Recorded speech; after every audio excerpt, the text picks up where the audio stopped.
Hey tubers, Bar 49ers Corner coming at you. Happy hump day with the weekly mail day. Got a whole bunch of good stuff. Some baseball in here too. So shout out to a couple of the baseball folks that stay through the football times here on the channel and watch some of the baseball.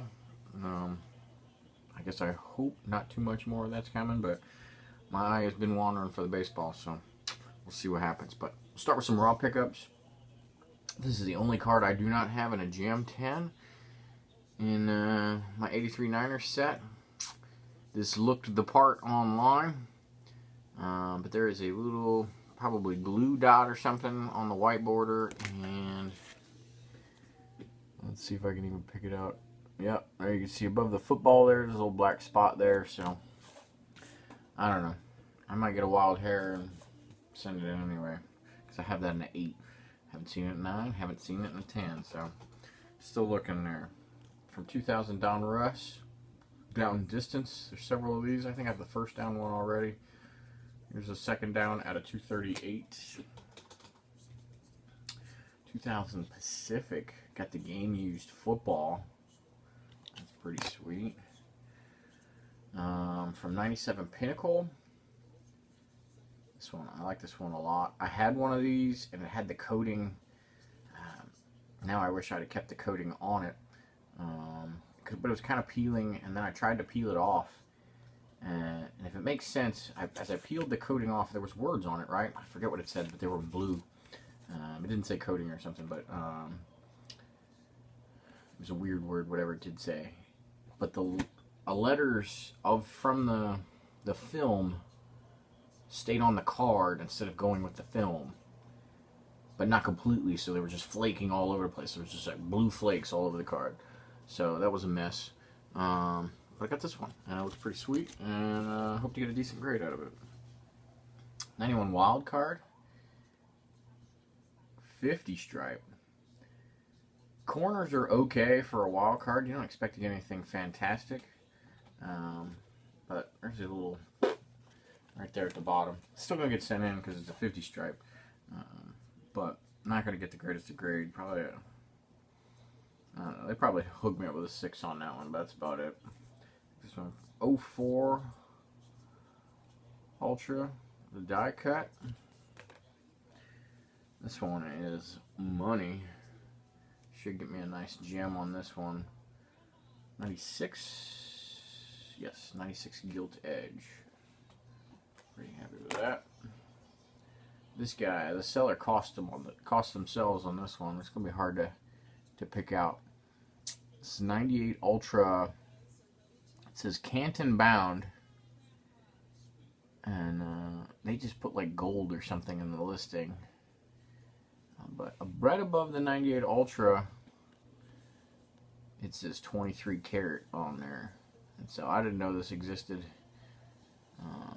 But spotting a 23 karat, that just makes it a little bit more special than just saying it's gold, and it probably would have gotten a better demand, but I'm happy it didn't. So, and then these are all, let's see, 98 Pinnacle complete players, and there's 3 different versions, so it's a 10A, B, and C, and it's pretty cool because it makes the player right there, so that's pretty cool. Not the best condition. What are you going to do with those damn black borders? They get you every time. Alright, into the graded stuff. Not much here. Just a 7 from 51. All the years I've been collecting the vintage Niners. And 7, still haven't seen that in an 8.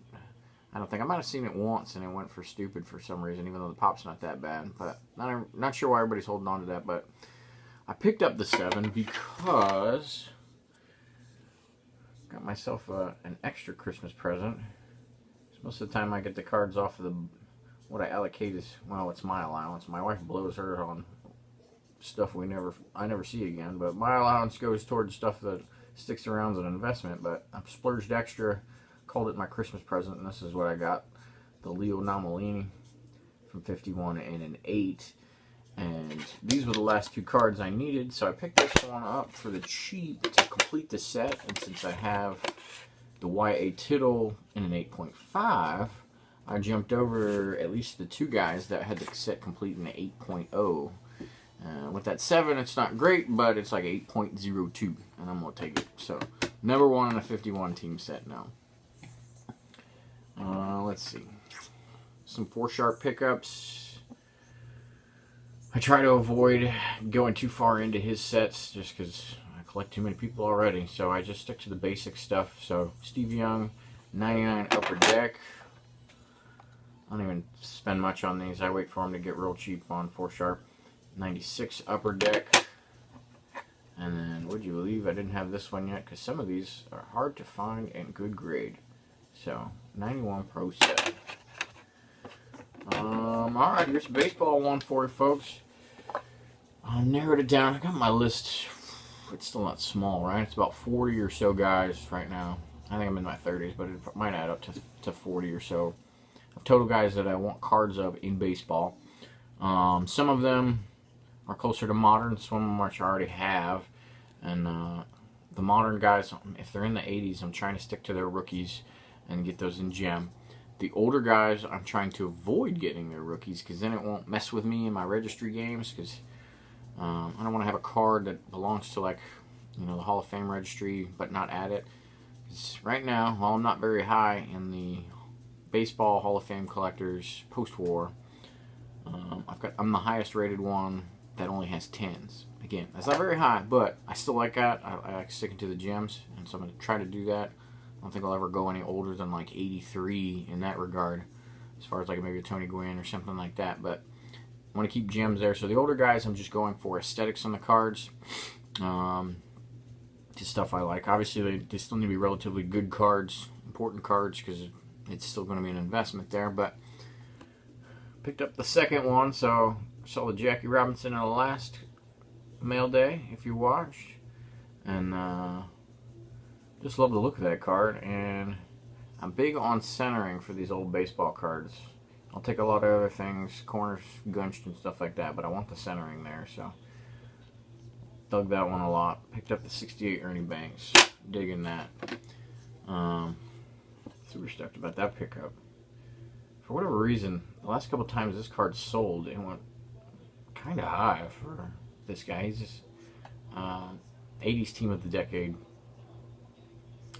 And so they've been on like 4-sharp for like 40 bucks for like forever, and I just never picked it up. That's not a card I'll never have a hard time picking up. And then it was. And then they started going for like 60, 70 bucks or something like that. I was like, oh crap. I was finally willing to go higher than I wanted to on that. I got it for like 25 bucks, so pretty excited about that. Got this for super cheap. I just thought it was cool. Gold Bow, 91 Bowman in a gem. All-time Steelers, Levon Kirkland, 4-sharp, got on cheap. Realistically, once you start buying on 4-sharp, you buy a couple others just to get to $75 and get free shipping. This is the one I wanted. Eugene Robinson, all-time interceptions leaders. Pop a 19, so not the highest pop for that. Still a couple good ones in here. Another baseball, Jim Thome in the gem.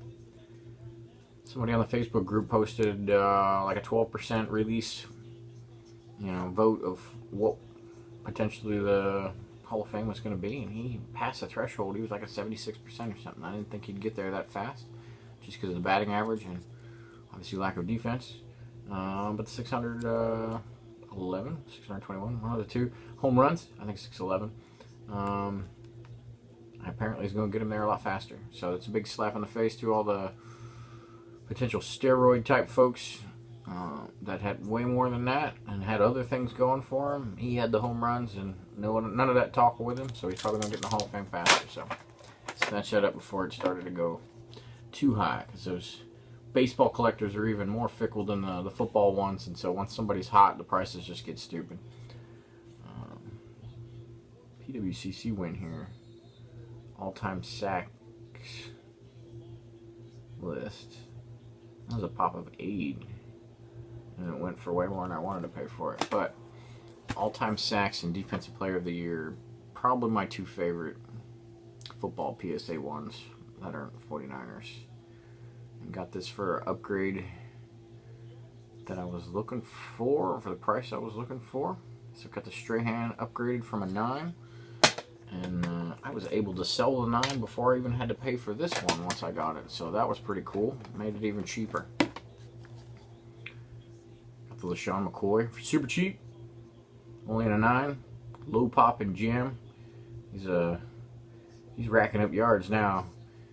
People don't realize it, and he was also on the NFL season leading rushers one year, and I do that side as well. So pick that up, placeholder, in case the 10 ever comes along or doesn't. And then realistically, I was going to upgrade this at some point. Somebody gifted me a 6. I think Scott Graves did. I haven't heard from him for a while, but he hooked me up with a 6 just because he had it, and he subbed it, and it didn't quite work out for him. So I was always planning on picking this up for the Super Bowl MVP set. And there was a 10% eBay bucks today that just caught me spending too much. And that's that. So, and then the final thing, obviously, I splurged a bunch here at the end of the year. And so, go figure, I didn't think I spent that much on 4 Sharp Corners. I'm going to look up to see how much I did this year. But they sent me a Christmas card from 4 Sharp Corners with 21 on-card autographs. This is my second one of these. They sent me one in, I think, 2014. That one had 23 autos, I remember. And I still have it somewhere, floating in the room somewhere. I thought that was pretty cool. So I didn't think I'd meet any threshold, because that one year I got the first one, I spent a stupid amount of money because I just started building those sets and stuff like that. I had a whole bunch of money in savings at the time. I was tired of playing stock market games and losing it. So I know I spent a bunch that first year, but I don't think I spent that much here. So maybe I won a lottery or something like that. But I thought it was pretty cool. It goes into the collection as number 2 for that. And that's all I got for you. A couple of bowl games coming up. The good ones are starting to come around. I'll be watching Texas tonight. My wife's from Texas, so I got my fingers crossed for them. It's good for college football to have Texas as a good team. And thanks for watching. Until next time. Later, fellas.